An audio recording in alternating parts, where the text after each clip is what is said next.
হুগলি প্রাথমিক শিক্ষা পর্ষদের চরম গাফিলতির ঘটনা সামনে এলো। অবসরের বয়স পেরিয়ে গিয়েছে, তারা প্রত্যেকেই এখন প্রবীণ নাগরিক।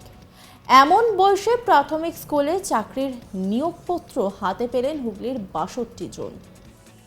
আরও ৪ জনের নামে নিয়োগপত্র দেওয়া হলেও তাঁদের ইতিমধ্যে মৃত্যু হয়েছে, আর এ নিয়েই শোরগোল পড়ে গিয়েছে হুগলিতে। শিক্ষক নিয়োগ দুর্নীতি থেকে তোলপাড় দেশ এবং রাজ্য রাজনীতি। এরই মধ্যে হুগলি জেলার প্রাথমিক শিক্ষা সংসদে কীর্তি ফাঁস হলো। একদিকে জীবিত টেট উত্তীর্ণ চাকরি প্রার্থীরা বছরের পর বছর আন্দোলন করে যাচ্ছেন, পাচ্ছেন না চাকরি। অন্যদিকে শিক্ষা দপ্তর মৃত ও অবসরপ্রাপ্তদের নামে জারি করেছে চাকরির নিয়োগপত্র। স্কুলে শিক্ষক নিয়োগে দুর্নীতির অভিযোগে সিবিআই তদন্ত চলছে রাজ্যে। প্রাক্তন শিক্ষামন্ত্রী সহ শিক্ষা দপ্তরের একাধিক আধিকারিক জেলে রয়েছে। এই সময় হুগলি জেলা প্রাথমিক শিক্ষা সংসদের এই নিয়োগপত্র নিয়ে শুরু হয়েছে বিতর্ক। এবিপিটিএ এই ঘটনার তদন্ত দাবি করেছে। বিজেপির অভিযোগ, অকর্মণ্যদের দিয়ে কাজ চললে এটাই হয়। মুখে কুলুপ এঁটেছে শিক্ষা সংসদ। সম্প্রতি হুগলি জেলা প্রাথমিক শিক্ষা সংসদের চেয়ারপারসন ৬৬ জনের নিয়োগপত্র দেয়, যাদের সকলেরই মোট বয়স হচ্ছে, যেটা দেখা যাচ্ছে যে ৬০ বছর পেরিয়ে গেছে। ৪ জনের মৃত্যুও হয়েছে। এই নিয়োগপত্র নিয়ে অনেকেই উল্লিখিত স্কুলে গিয়ে খোঁজ নিয়েছেন, কেউ আবার সার্কেল অফিসে গিয়ে যোগাযোগ করেছেন। ঘটনা সামনে আসতেই শোরগোল। নিয়োগপত্র পেয়েছেন পান্ডুয়ার দীনবন্ধু ভট্টাচার্য। তিনি এদিন পান্ডুয়া সার্কেলে চাকরিতে যোগ দিতে গিয়ে বলেন, সে সময় বামফ্রন্ট সরকার ছিল, আমরা প্রশিক্ষণপ্রাপ্ত ছিলাম, আমরা চাকরি পাইনি, পরে প্যানেল বাতিল হয়ে যায়, এখন শিক্ষা সংসদ থেকে নিয়োগপত্র পেয়েছি। কি করে হলো জানি না। ৭১ বছরের বৃদ্ধ অচিন্ত আদক বলেন, আমরা ৮৩ সালে মামলা করেছিলাম, এখন চাকরি দিচ্ছে। কি করে দিলেও জানি না। ৬০ বছরে তো অবসর হয়, আর এই বয়সে কি করে চাকরি করব? দীনবন্ধু ভট্টাচার্য তিনি কি বলছেন শোনাবো আপনাদের। আমাদের ৮৩ সালে আমাদের কেস, তখন থেকে বামফ্রন্ট সরকার আমাদের ট্রেনদের মানেনি, আনট্রেনদের বেশি করে চাকরি দিয়েছিল। পরে প্যানেলটা জাজ ক্যান্সেল করে দিয়েছে। এখন কি করে কি অ্যাপয়েন্টমেন্ট হলো জানি না। এখন অ্যাপয়েন্টমেন্ট হয়েছে, আমাদের এই জানুয়ারিতে অ্যাপয়েন্টমেন্ট এসছে। আমরা এসআই অফিসে এসেছি। আমাদের জেলা পরিষদের চেয়ারম্যান অর্ডার দিয়েছিলেন যে এসআই অফিসে গিয়ে জয়েন করতে, আমরা এসেছি জয়েন করতে। আচ্ছা, আর কে আপনাদের অর্ডার কে দিয়েছিল এমনি? মানে জয়েনিং এর লেটারে কার সই টই ছিল? হ্যাঁ, জয়েনিং লেটার আমার চেয়ারম্যানের সই আছে। কি নাম ছিল তার? শিল্পা নন্দী। আচ্ছা আচ্ছা, আর আপনারা কবে তাহলে জয়েন করছেন? আমরা এসেছি তো আজকেই জয়েন করতে। আচ্ছা, উনি যেটা অর্ডার দিয়েছেন যে এখানে এসআই অফিসে জয়েন করতে, আমরা এসআই অফিসে জয়েন। আপনার এখন বয়স কত? আমার এখন বয়স ৬৪। যেখানে হাজার দিন ধরে শিক্ষকরা রাস্তায় হবু বসে শিক্ষকরা রয়েছে। রাস্তায় বসে রয়েছে, সেখানে ৭১ বছর বয়সে ৬০ বছর বয়সে চাকরি পাচ্ছেন। তা জানি না সরকার কিভাবে দিল, এটা আমার জানা নেই। অচিন্ত আদক আর এক চাকরি প্রাপক, তিনি কি বলছেন শোনাবো আপনাদের। আমরা ৮৩ সাল থেকে কেস করে আসছি কোথায় করেছিলেন এটা? হাইকোর্ট। সেই অ্যাপয়েন্টমেন্ট ওনারা কিছুতেই দেয়নি আমাদের। তারপরে আমরা হাইকোর্টের দ্বারস্থ হই। তারপরে হাইকোর্টে আমরা বহুবার রায় পেয়েছি। বামফ্রন্ট সরকার তখন ছিল, দেয়নি। এখন তৃণমূল সরকার আছে, ওরাও দেয়নি। এই কদিনের রায় হয়েছে ২০ তারিখে, ইংরেজি ২০/১২/২০২৩। কতজন ছিলেন আপনারা? আমরা ৬৬ জন ছিলাম। সেই সময় কেন পাননি? সেই সময় ওরা দেয়নি, রায়ই মানিনি। কারা মানেনি এটা? বামফ্রন্ট সরকারও মানেনি, তৃণমূল সরকারও মানেনি। আপনারা কবে অ্যাপয়েন্টমেন্ট লেটার পেলেন? আমরা অ্যাপয়েন্টমেন্ট নিয়ে জানুয়ারি। আচ্ছা, হ্যাঁ, কি কি লেখা রয়েছে সেখানে? জয়েন করার জন্য স্কুলে, বাণী মন্দির স্কুলে জয়েন করার জন্য বললো, বড় শাসা বাণী মন্দির।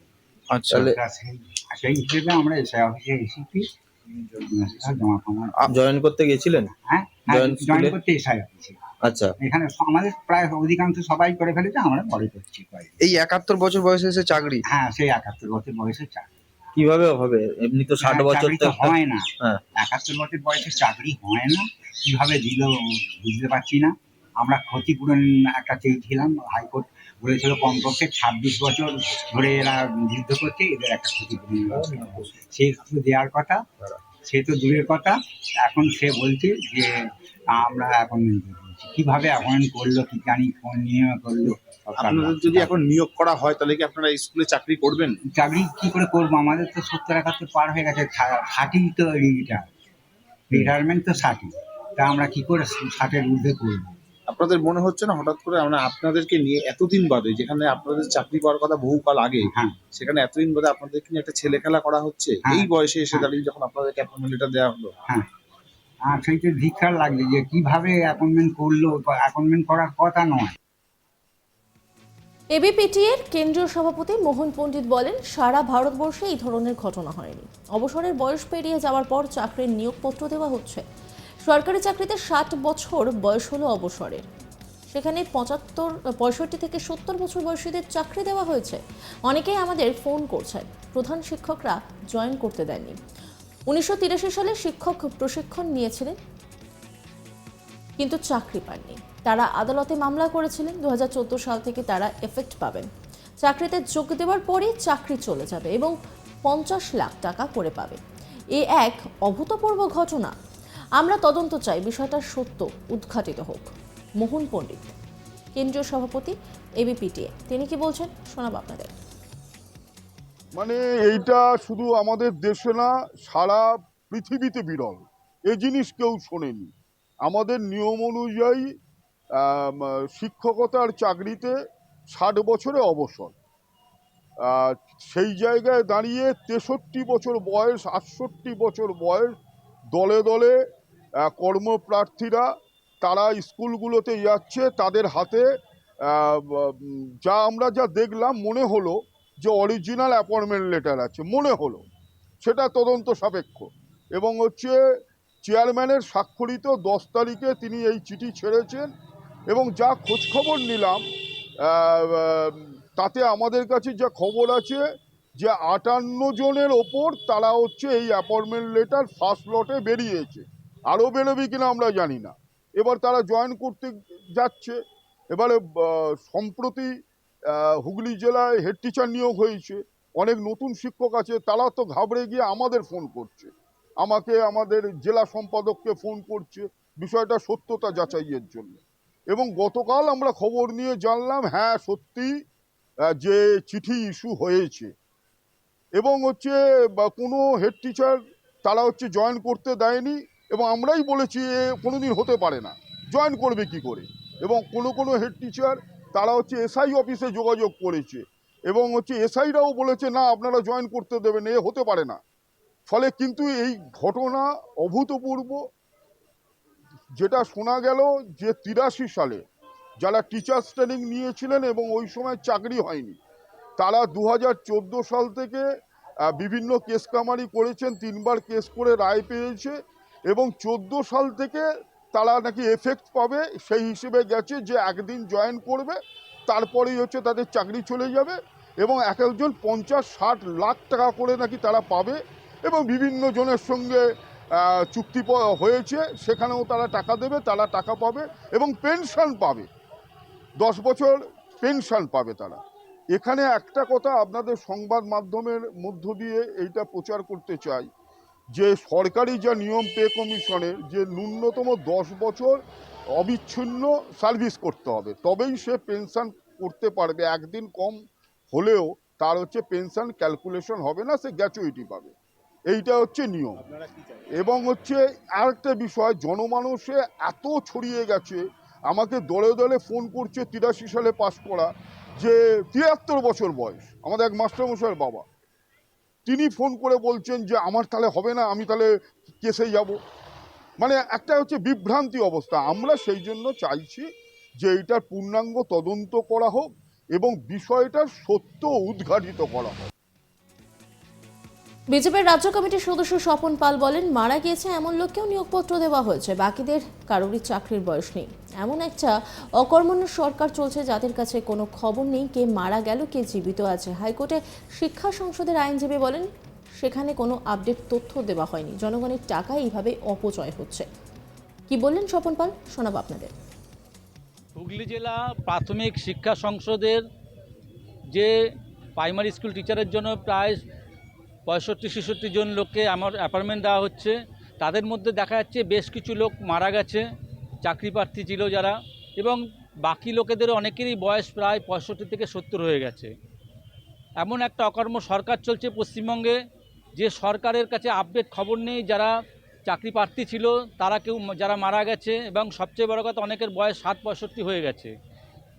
হাইকোর্টে যে তো তাদের লয়ার ছিল শিক্ষা সংসদে, তারা কি আপডেট খবর দিতে পারেনি যে 60 বছরের পরে চাকরির ক্ষেত্রে তাদেরকে রিটায়ারমেন্ট হতে হয়, 60 বছর পরে চাকরিতে জয়েন করা যায় না। এরা 70 বছর যাদের হয়ে গেছে তাদেরকে গিয়ে অ্যাপয়েন্টমেন্ট দিচ্ছে, যাদের 65 হয়ে গেছে তাদেরকে অ্যাপয়েন্টমেন্ট দিচ্ছে, যারা মারা গেছে তাদেরকেও অ্যাপয়েন্টমেন্ট দিচ্ছে। এই যে 10 বছর কাজ করলেও তাদেরকে যে পয়সা দেওয়া হবে, এটা জনগণের পয়সা, সরকারের পয়সার তছরূপ করা হচ্ছে। এমন একটা অকর্ম সরকার পশ্চিমবঙ্গে চলছে, যার জন্য আজকে এই ভুতুরে কাণ্ড কারখানা আমরা দেখতে পাচ্ছি। হুগলি জেলা প্রাথমিক শিক্ষা সংসদের চেয়ারপারসন শিল্পা নন্দী এই বিষয়ে এখনই কিছু বলতে চান না, যা বলার পরে বলবেন বলে জানিয়েছেন। হুগলি জেলা পরিষদের শিক্ষা কর্মাধ্যক্ষ সুবীর মুখোপাধ্যায় বলেন, আদালত যে রায় সেটাকে কার্যকর করার দায়িত্ব, সেই রায়কে কার্যকর করেছে দপ্তর। শিক্ষা কর্মাধ্যক্ষ সুবীর মুখোপাধ্যায় তিনি কি বলছেন শোনাব আপনাদের। যেটা মহামান্য আদালত যে রায় দিয়েছেন সেই রায়কেই তো কার্যকর করেছেন, সুতরাং কোর্টের রায়কে কার্যকর করা এটা আমাদের দায়িত্ব এবং এটা আমাদের প্রধান কাজ। সেই কাজই যারা দপ্তরের আধিকারিক আছেন তারা সেই কাজটা করেছেন। এটা আমাদের কাছেও ব্যাপারটা নজরে এসছে এবং এই রায়কে তারা কার্যকর করেছেন। তবে জেলা প্রাথমিক শিক্ষা সংসদ সূত্রে জানা গিয়েছে 2023 সালের 20 ডিসেম্বর হাইকোর্ট রায় দেয় প্রার্থীদের নিয়োগ দেওয়ার। সেই মতো 66 জনের নিয়োগপত্র ছাড়া হয়, যারা 2014 সালের 8ই আগস্ট থেকে এফেক্ট পাবেন। আদালতের নির্দেশ মতো এই নিয়োগ দেওয়া হয়েছে। এই নিয়ে একটি রিপোর্ট তুলে ধরেছেন আমার কলিগ ভোলানাথ, দেখাবো আপনাদের। প্রাথমিক শিক্ষক নিয়োগে এটি একটি অবাক এবং ভুতুরে কাণ্ড। বয়সের ভারে স্বর্গে চলে গেলেন প্রার্থী, কিন্তু নিয়োগপত্র পৌঁছলো তার বাড়িতে। এই কাণ্ডটা একেবারে অবাক করা কাণ্ড যে হুগলি জেলার 4 জন ব্যক্তি তারা কিন্তু এই দুনিয়াতে নেই, তারা স্বর্গে চলে গেছেন, তারা মারা গেছেন বয়সের ভারে, কিন্তু তার বাড়িতে পৌঁছলো প্রাথমিক শিক্ষক নিয়োগের নিয়োগপত্র। এই নিয়ে পুরো বেঙ্গলের রাজনীতি তোলপাড় হয়ে গেছে। একদিকে একের পর এক হুগলি জেলায় দুর্নীতি কাণ্ডের পর্দাফাশ হয়েছে, বাংলাতেও শিক্ষা দুর্নীতি কাণ্ডের তদন্ত করছে কেন্দ্র তদন্তকারী সংস্থা সিবিআই। একের পর এক প্রাক্তন শিক্ষামন্ত্রী পার্থ চ্যাটার্জি থেকে শুরু করে শিক্ষা দপ্তরের কর্মকর্তারা জেলে গেছেন। তারপরেই এই নতুন কাণ্ড বিরোধী এবং টিএমসির মধ্যে নতুন করে রাজনৈতিক চাপাউতান শুরু করে দিয়েছে। জানা গেছে যে 1983 সালে একটি মামলা হাইকোর্টে চলছিল। সেই মামলায় হাইকোর্ট রায় দিয়েছে ডিসেম্বর মাসের শেষ উইকে যে সমস্ত চাকরি প্রার্থীদের চাকরি দিতে হবে। তার যে 66 জন চাকরির প্রার্থীকে হাইকোর্ট অর্ডার দিয়েছে এবং তার পরিপ্রেক্ষিতে হুগলি জেলা প্রাথমিক শিক্ষা সংসদ নিয়োগপত্র দিয়েছে। তাদের মধ্যে 4 জন এমন ব্যক্তি সে এই দুনিয়াতে নেই, তারা মারা গেছেন, কিন্তু তাদের বাড়িতে এই প্রাথমিক শিক্ষকের নিয়োগপত্র পৌঁছলো। তাদের পরিবাররা তখন যোগাযোগ করেন শিক্ষা দপ্তর থেকে। শিক্ষা দপ্তর জানায় যে তারা শুধু হাইকোর্টের অর্ডারটিকে ইমপ্লিমেন্ট করেছে। এদিকে বিরোধীরা টিএমসি সরকারকে এই ইস্যুতে নিশানা করতে ছাড়েনি। তারা অভিযোগ করছে হাইকোর্ট মহামান্য আদালত রায়টা দিয়েছে, কিন্তু প্রাথমিক শিক্ষা সংসদের উচিত ছিল চাকরি প্রার্থীদের ক্রিডেন্সিয়ালটা যাচাই করে নেওয়া, তারা জীবিত আছেন কিনা, তাদের বয়স সীমা পেরিয়ে গেছে কিনা। একদিকে কলকাতার রাজপ্রাসাদে হাজার হাজার টেট উত্তীর্ণ চাকরি প্রার্থীরা দিনের পর দিন, বছরের পর বছর নিজের চাকরির জন্য ধর্নায় বসেছেন। এদিকে ভুতুরে কাণ্ড, যারা স্বর্গে চলে গেছেন তাদেরকে প্রাথমিক শিক্ষক নিয়োগপত্র দিচ্ছে হুগলি জেলা শিক্ষা সংসদ। এটা অবাক কাণ্ড।